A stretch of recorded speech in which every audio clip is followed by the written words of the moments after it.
what's going on, guys? Hope you guys are excited about today's episode or today's video. We're going to delve much deeper into the transverse. But we're going to talk specifically about a particular exercise. But the exercise is going to deal with the transverse. So for those who want to be more athletic, how to get to where you want to be, just focus on this particular muscle. Keep on listening. It's going to be exciting.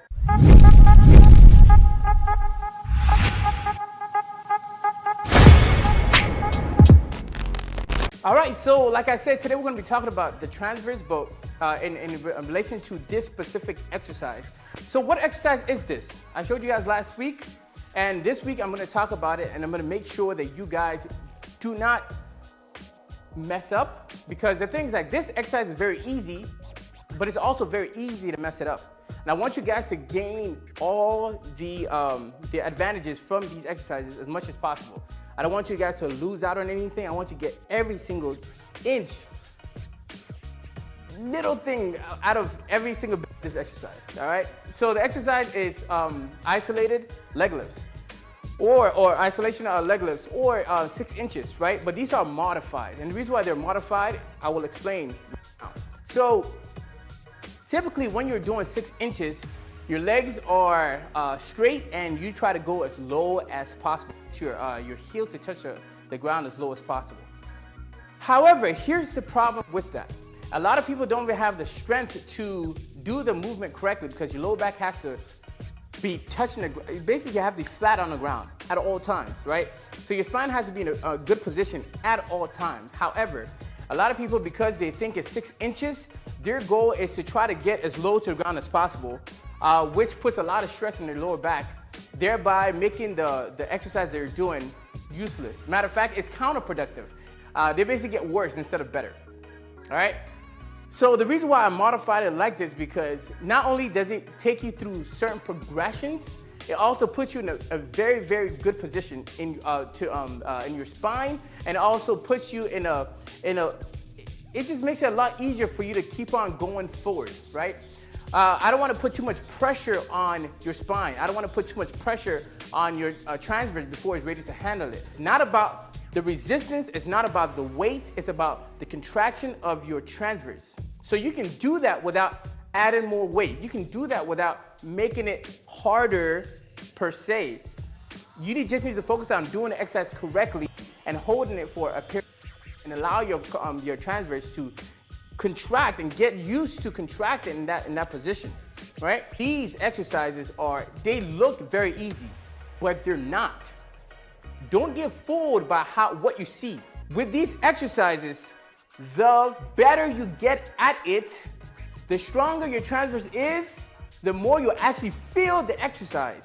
So the earlier you feel the contraction, the better your transverse is in, the better state your transverse is in.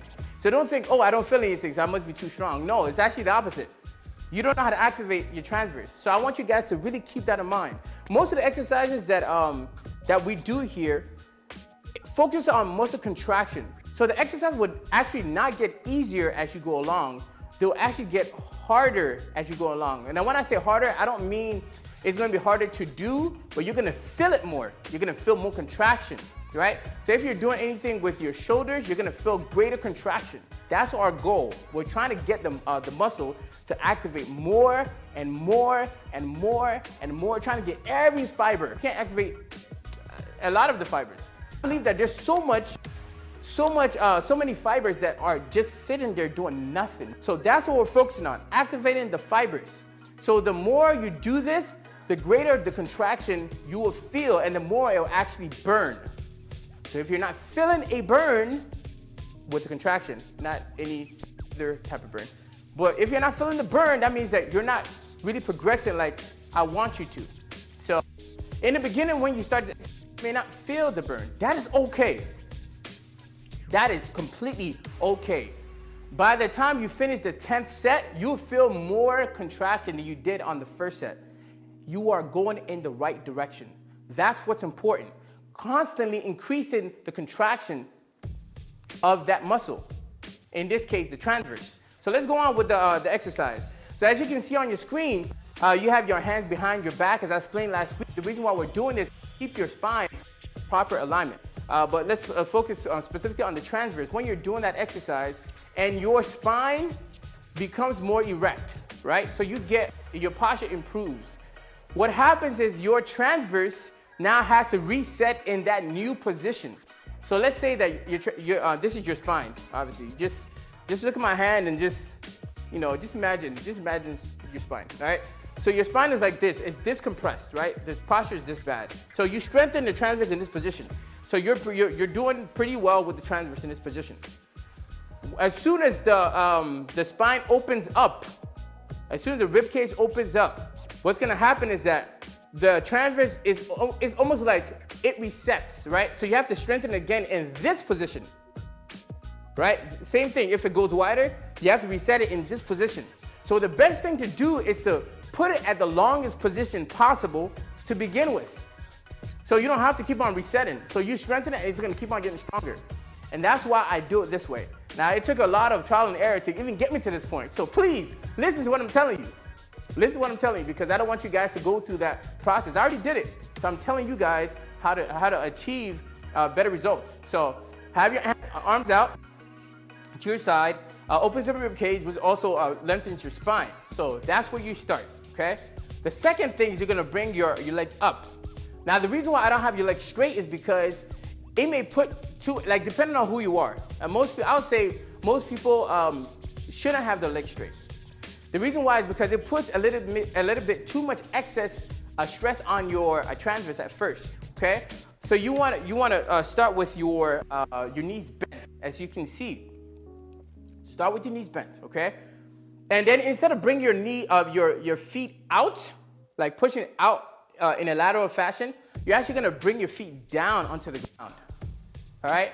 So this not only limits the amount of force you put on your transverse, but also reduces the likelihood that your lower back will lift up. Because that's what we're trying to avoid. We're trying to make sure that our lower back is planted flat on the ground, and then it doesn't move at all. Because as soon as that lower back comes up, feel a stretch in your lower back, the exercise is not going well, right? So you need to shift it back a bit.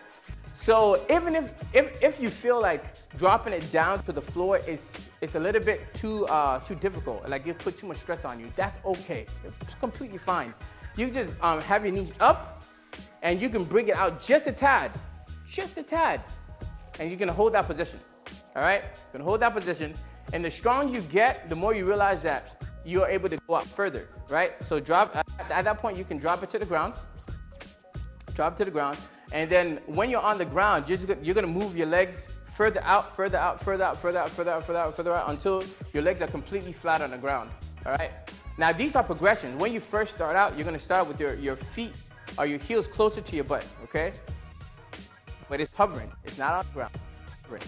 If you are already advanced, now I'm saying this with a lot of caution. If you're already advanced, you can start out with your feet in a 90 degree position, not your feet, but your knees in a 90-degree position. All right, you just bring it out. If you feel like that's too easy, I'm just gonna leave you to it, right? This is all on you. But if you feel that that's too easy, I want your legs to be straight. Remember, the key is to make sure your lower back is flat on the ground, and I don't mean touching the ground. I mean flat. Press down. I don't mean, it's grazing the ground. No, it needs to be flat, completely flat. Like everything is touching. And some of it, everything is touching. All right. So I really recommend that you start with the earliest progression. I don't care who you are. I don't care how advanced you are. I believe that you should start with the earliest progression, and just hold it there. Now, when we're doing the exercise, we're just holding it for 30 seconds. 30 seconds, that's it. You're gonna hold it for 30 seconds, and what you're gonna feel when you're doing this exercise, you're gonna feel your stomach getting tighter. Imagine how much faster and how much more hops you'll have once you get your transverse to limit all the leakage of the power that you already have. Don't try to force yourself to do more than your body can handle. Let's follow the progression, and I guarantee you, you're gonna be a whole different beast of an athlete. I don't care if you're a grandma, I don't care if you're a grandpa, I don't care who you are, you're gonna be so much better. Your body is gonna feel better. You're gonna operate a lot better. Mechanics is gonna be improving. So from the grandpas to the top athletes, this is something you need to focus on. This is something that you can never get good at. You always need to get better at this. If you can't squat, let's say 500 pounds of squat is your max, but you need a belt to do that, you're definitely limiting yourself. Imagine if you can do the 500 without the belt. Your transverse fully supports you. That means that you can actually use that 500 pounds of force that you put on the weight in your actual athletic movements. Do you understand what I'm saying? So by using a belt, you're actually limiting your capability. Well, let me not say that. If you use a belt, it's probably because your transverse is not strong enough to actually support it. But think about it this way. Strengthen your belt, the transverse. Strengthen your belt. If you strengthen your belt and you're able to do that same weight without a belt, you are going to be that much more powerful. You're going to be that much more athletic. You're going to be that much more efficient. And maybe you get to 1,000 pounds without using a belt. Do you know how powerful you'll be? Do you know how high you'll jump? Do you know how fast you'll be? Guys, the transverse it's a muscle that you cannot neglect. It's a muscle that you need to get strong. It's a muscle that you need to make sure you focus a lot of time on, because that's the muscle that holds everything together. As I've shown you time and time again, that's the only muscle that's attached to your ribs. It's attached. Look how attached. It's completely the outline of your ribs. It's attached to it. It's attached to your hips. The outlining of your hips, and it's also attached to the bottom part of your hips, and it's also attached to your spine by the fascias. Guys, this is the only muscle that does this. So take this muscle very seriously. Take the progression that I've shown you very seriously, and you're gonna see a different person. You're gonna see a different athlete. You're gonna see a different version of yourself. All right? So that's what I have for you guys today. We're gonna talk a lot more about things that will help you. There's a lot more to share. There's a lot more to share. Guarantee you, do this every day, 10 sets, 30 seconds for each set for a month, and tell me if you feel a difference. If you don't see a difference, I want you to comment down below. Of course, in a month, I want you to comment down below, all right, and tell me what exactly you're doing. Because if you don't see a difference, I guarantee you there's something that you're doing that's incorrect. I am that confident about this muscle. I'm that confident about these exercises. Trust me, and do them correctly. All right? Follow the progression. Don't try to force yourself to do more than your body can actually handle. And then you'll see the results. All right, that's it. That's all I have for you guys today. Make sure you subscribe. Make sure you like. Make sure you comment. Make sure you click the bell notification, because there's so many more videos that I'll be sharing with you guys. So much more science I'll be sharing with you guys, so you can get better. All right, you can get better as an athlete, as a person. Just make yourself feel younger. All right, I'll see you guys next Wednesday. Bye.